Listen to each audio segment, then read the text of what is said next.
हे भूतपूर्व होतील उद्या आणि इंडिया आघाडी 24 तासामध्ये आपला पंतप्रधान निवडेल. 24 तासात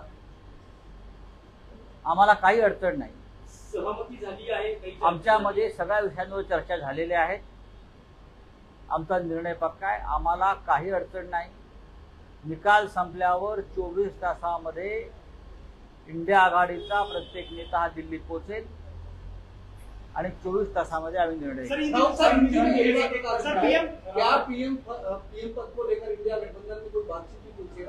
पीएम पद के लिए हमारे गठबंधन में कोई मतभेद नहीं है. चर्चा जरूर होती है, कोई मतभेद नहीं है. कल शाम को पूरे नतीजे आने के बाद जब इंडिया गठबंधन की विजय की घोषणा हो जाएगी तो 24 घंटे में हमारा प्रधानमंत्री का चेहरा सामने आ जाएगा. आप देख लीजिए. लेकिन आप ये